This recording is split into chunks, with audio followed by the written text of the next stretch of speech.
Good evening friends, स्वागत है आपका अपने चैनल स्मार्ट ज्ञान अड्डा में। जी हाँ फ्रेंड, आज के इस अंक में कई महत्वपूर्ण हलचलों के साथ आपके बीच आया है। 4 जनवरी तक शैक्षणिक गतिविधियां रहेगी प्रतिबंधित, पत्र जारी कर दिया गया है। शिक्षकों के लिए 2 अरब 80 करोड़ का आवंटन जारी हुआ है। सक्षमता 5 का आवेदन 31 दिसंबर से 9 जनवरी तक। क्या कुछ होने वाला है नियोजित शिक्षकों की तरफ। दूसरी तरफ जो है नियोजित शिक्षकों ने सक्षमता परीक्षा का विरोध भी किया है। 1 जनवरी को नहीं गए विद्यालय तो हो जाएंगे 8वें वेतन आयोग के लाभ से वंचित। क्या कुछ है खबर देखेंगे। अब प्रारंभिक विद्यालय में प्रधान शिक्षक सबसे सुप्रीम बॉस होंगे। अवकाश के दिनों में भी प्रशिक्षण में सम्मिलित शिक्षकों को क्षतिपूर्ति अवकाश मिला है। नियोजित शिक्षकों की कालबद्ध प्रोन्नति ने पकड़ी रफ्तार। पत्र जारी किया गया है। विनिर्मित ग्रेड पे का पत्र जारी हुआ है। 3000 तक के वेतन में वृद्धि होगी। और शिक्षा मंत्री ने आज प्रेस कॉन्फ्रेंस जारी करके कई महत्वपूर्ण जानकारियां दी हैं शिक्षा विभाग से। शिक्षा जगत के विभिन्न हलचलों के साथ सीधे चलेंगे अगले स्लाइड पर। उससे पहले एक मात्र गुजारिश, वीडियो को लाइक कर दे। चैनल पर नए हैं या अब तक सब्सक्राइब नहीं किया तो सब्सक्राइब कर ले। चलेंगे अगले स्लाइड पर और बारी बारी से देखेंगे क्या कुछ खबरें निकल करके आ रही है। सबसे पहले देख लेते हैं शिक्षा विभाग के जो गतिविधि जारी हुई, इसमें से 2 महत्वपूर्ण हलचलें निकल करके आ रही। जो टीआरई 4 का जो है ये विशेष विशेष विद्यालय अध्यापक के 72 से 79 पदों पर भर्ती होगी। और एईडीओ के 935 पदों पर। असक्षमता 5 के लिए जो है 31/12 से लेकर के जो है 9 जनवरी तक जो है उसका यहाँ पर डाल दिया गया है। आवेदन करने का तो कहीं न कहीं सक्षमता 5 भी लगातार सरकार लेगी। और उसके बाद जो है नियोजित शिक्षकों के साथ नियोजन इकाई को भंग करने की भी प्रक्रिया हो सकती है। ऐसी खबरें निकल कर के आ रही है। तो क्या कुछ होने वाला है आगे, इस पर विशेष चर्चा अगले अंक में भी होगी। और लगभग 27,000 जो है टीआरई 4 के शिक्षकों की बहाली होगी। तो ये तो थी आपके 5500 लाइब्रेरियन की भी बहाली जल्द सरकार करेगी। और इसको लेकर के भी प्रेस कॉन्फ्रेंस 18 पर पृष्ठों का ये डाली किया गया है। अब चलते हैं अगले स्लाइड पर और देख लेते हैं कई महत्वपूर्ण हलचलों को जो आपके दशा और दिशा को तय करेंगे। जी हाँ फ्रेंड, कई सारे पत्र जारी किए गए हैं। यहाँ पर देखिए एक पत्र जारी किया है 1 to 8 के लिए जो है शैक्षणिक गतिविधि को जो है 3 जनवरी तक जो है प्रतिबंधित कर दिया गया है।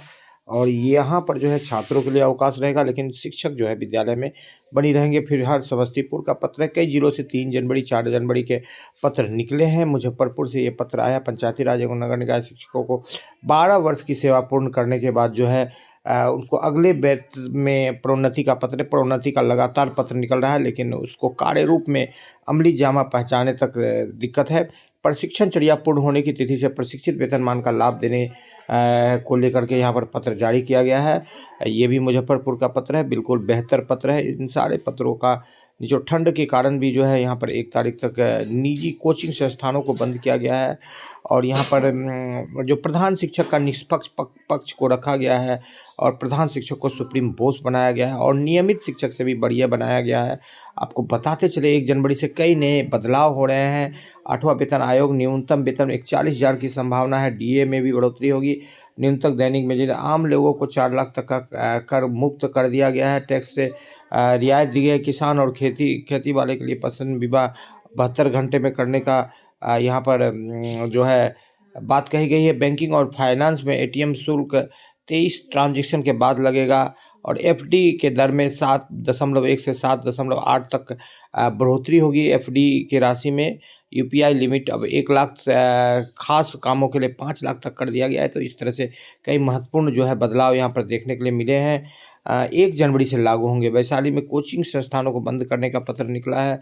और इंक्रीमेंट रेलवे में जो है एक पत्र निकला है जिस पर कि ड्यूटी पर रहना अनिवार्य रखा गया था कि 1 तारीख को जो ड्यूटी पर नहीं रहेंगे उनको 8वां वेतन आयोग का लाभ नहीं मिलेगा। इसको खंडन किया गया है रेलवे के पत्र निकाल करके और बोला गया है कि इस तरह का कोई बात नहीं है। जो सर्विस में है उनके लिए 8वां वेतन आयोग के लिए किसी तरह की कोई पाबंदी नहीं है कि वो 1 जनवरी को ईएलसीएल में नहीं रख सकते। संपत्ति का ब्यौरा इस तरह के फॉर्मेट में आप भरेंगे, अपना नाम, प्रान नंबर, यूडाइस कोड और नकदी राशि कितना है 31/12 तक का टाइमलाइन दिया गया है। उस डेट से ही भरेंगे और उसका शिक्षक का नाम, पत्र, पंजीव ब्यौरा देना है। और सभी राशियों का, एलआईसी का, यूपीआई का, मोटरसाइकिल, सोना चांदी, इन सारी चीज़ों को 1 अप्रैल से जो है टैक्स की दरों में भी बढ़ोतरी की गई है। स्लैब में अब 12.75 लाख तक की सैलरी पर कोई टैक्स नहीं लगेगा। नया स्लैब जो है आसान भाषा में सरकार के द्वारा जारी किया गया है। तो 1 जनवरी से कई महत्वपूर्ण बदलाव यहाँ पर देखने के लिए मिल रहे हैं।